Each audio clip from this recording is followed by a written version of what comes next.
Quran class लेके घर आई तो थोड़ी देर बाद ही का दरवाज़ा बहुत ज़ोर ज़ोर से बजा, तो कुछ आवाज़ें आना शुरू हो गई।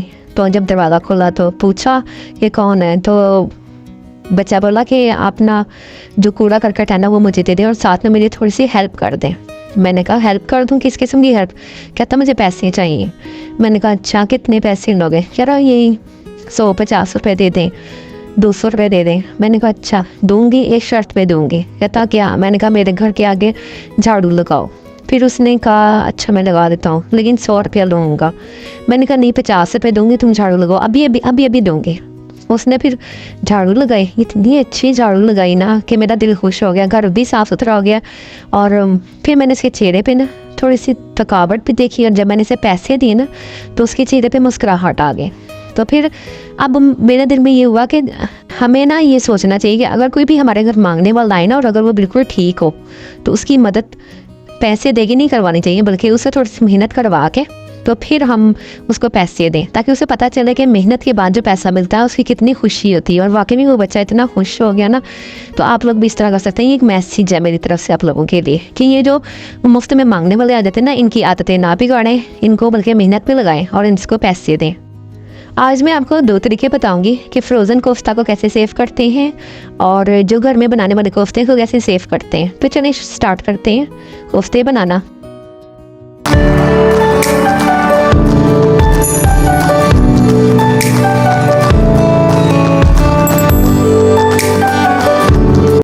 बिस्मिल्लाहिर्रहमानिर्रहीम, अस्सलाम वालेकुम। आज आप लोगों की फरमाइश पर फिर से मैं बना रही हूँ कोफ्ते और कोफ्तों का मैं तरीका बताऊँगी आपको। फिर कमर्शियल रेसिपी क्या है, घर में बना रहे हैं कोफ्ते तो किस तरह उनको सेव करना है। और अगर आप लोग फ्रोज़न कोफ्तों का कारोबार करना चाह रहे हैं तो उसके लिए हमने क्या करना है।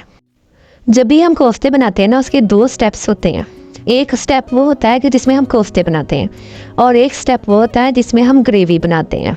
तो इन दोनों स्टेप्स को फॉलो करना है और अच्छे से हमने कोफ्ते बनाने हैं ताकि हमारी तारीफ़ हो और ख़ानदान वाले जो हैं वो दोबारा खाने की ज़िद करें, घर वाले दोबारा कहें कि जी कोफ्ते बनाओ, आज कोफ्ते बनाओ। तो चैनल को कर लें सब्सक्राइब, बेल आइकन ज़रूर प्रेस कीजिएगा और शेयर भी कीजिएगा। तो चले हम स्टार्ट करते हैं कि इसमें जाएगा क्या क्या। आपने कीमा लेना है, बिल्कुल बारीक चॉपर में चॉप कर लें और या फिर आप कर लें इसमें सिल पर पीस लें, ग्राइंडर में पीस लें, जिस तरह आपको आसान लगता ना उस तरह बिल्कुल बारीक। अच्छा आधा किलो चिकन होगा या उसका कीमा होगा या बीफ का या मटन का। तो फिर इसमें 1.5 चम्मच आपने खुशखाश ऐड करनी है, 1.5। 2 चम्मच भुने चने लेने हैं बिल्कुल साफ़ सुथरे से। 2 मीडियम साइज़ की आपने बारीक कटी हुई प्याज लेनी है और 2 से 3 आपने हरी मिर्चें ले लेनी है और आधा कप जो है ना आपने कटा हुआ हरा धनिया लेना है। आप चाहें तो ना इन सारी चीज़ों को चॉपर में चॉप कर लें, लेकिन आपने ना इसका पानी ज़रूर निकालना है वरना फिर जो कोफ्ते होते हैं ना वो टूट जाते हैं। अब आगे यहाँ पर ये भुने हुए चने हैं और खशखाश है। खशखाश को अपने प्याले में डाल के इसको ना पानी से भर लेना है। उसके बाद इसको अच्छी तरह हिलाना है। आप जब इसको छानेंगे ना तो आप देखेंगे नीचे रेत बैठी हुई है, तो वो आपने ज़रूर साफ़ कर लेनी है वरना कोफ्ते रेतले हो जाएंगे। इसी तरह भुने चने लेने हैं, उनको बारीक पीस लेना है या फिर आप उसको बेसन ले लें। बेसन भी है ना वो तवे पर भून लेना है या फ्राई पैन में। तो उसको आपने फिर बाद में इसमें हमने मिक्सचर में ऐड करना है, स्कीमी में ऐड करना है। अब 2 स्टेप बनने हैं, जैसे कि कोफ्ते बनाने हैं हमने और हमने ग्रेवी बनानी। सबसे पहले हम कोफ्ते रेडी करते हैं। कोफ्तों में मैंने सबसे पहले जो चीज़ ऐड कर रही हूँ वो है लहसुन अदरक। लहसुन अदरक बिल्कुल बारीक होना चाहिए। उसके बाद इसमें जो है हम गरम मसाला ऐड करेंगे और लहसुन अदरक प्याज हरी मिर्चें और बाकी मसाला ज़्यादा इसमें ऐड करने हैं। अच्छा एक बात मैं आपको साथ साथ बता दूं कि जब हम कोफ्तों को सेल करेंगे ना, यानी कि हमने फ्रोज़न फूड के तौर पे हमने डीप फ्रीज़र में रखना है, तो आपने कोफ्तों को स्टीम देनी है और घर के लिए पका रहे हैं तो फिर आप हल्के हल्के फ्राई कर लें। और उसके बाद जो दूसरी बात है ना कि जो कोफ्ते का वज़न, कुछ मेरी बहनें कहेंगी आप वज़न कितना होता है। एक तो आप घर से ना कोई स्पून ले लें, उसके अकॉर्डिंग आपने सब कोफ्तों का जो है ना वज़न एक जैसा रखना है। तो इस तरह का भी आप चम्मच ले सकते हैं जो मैं इसमें मिक्स कर रही हूँ।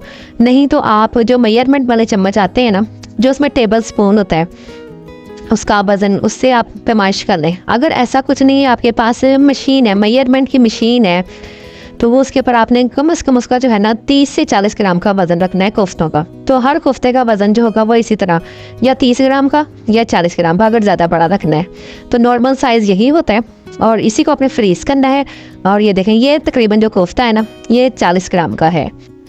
और ये जो है ना कोफ्ते, पके हुए कोफ्तों की डील जो है ये आप लोग फूड पांडा पर भी लगा सकती हैं। और इसकी एक प्लेट जो है जिसमें 2 कोफ्ते होंगे और 1 या 2 आलू जाएंगे, तो वो आपने 350 रुपए की एक बाउल होता है जिसमें उसका जो वज़न होता है ना सालन का, ग्रेवी का, वो कम से कम 240 ग्राम होता है। और वो आपने 350 से लेके 400 रुपए तक सेल करना होता है। अच्छा, आप देख लेते हैं जो ग्रेवी मसाले जाएंगे। इसमें मैंने है ना 3 मीडियम साइज़ के टमाटर लिए हैं, उनको बारीक ग्राइंड कर लिया है। हल्दी ली है 1 चम्मच मैंने मिर्च ली है, सूखी मिर्च पाउडर, और एक चम्मच मैंने धनिया पाउडर लिया है और 1 चम्मच नमक लिया है। लेकिन आप अपने हिसाब से मसाले कम या ज़्यादा कर सकते हैं। और 1 प्याली मैंने दही लिया है। अब मैंने यहाँ पर आधा कप ऑयल लिया है। और जो कोफ्ते हैं ना, ऑयल जब हल्का हल्का गर्म हो जाए तो आपने इन कोफ्तों को फ्राई कर लेना है। फ्राई इस तरह करना है कि टूटने ना पाए, बहुत ही एहतियात के साथ।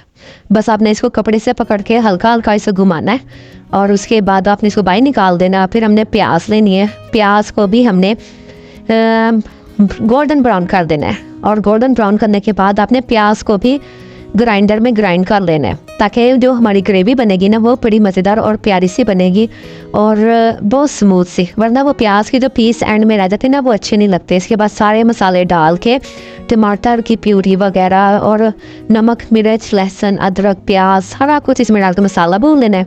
और फिर हमने 1 बाय 1 कोफ्ते रखने हैं और उसमें हमने हस्बे ज़रूरत जो है ना पहले कोफ्तों को 2-3 बार हिलाना है, पानी डाल के थोड़ा थोड़ा, ताकि कोफ्ते गल भी जाए और सख्त भी हो जाए।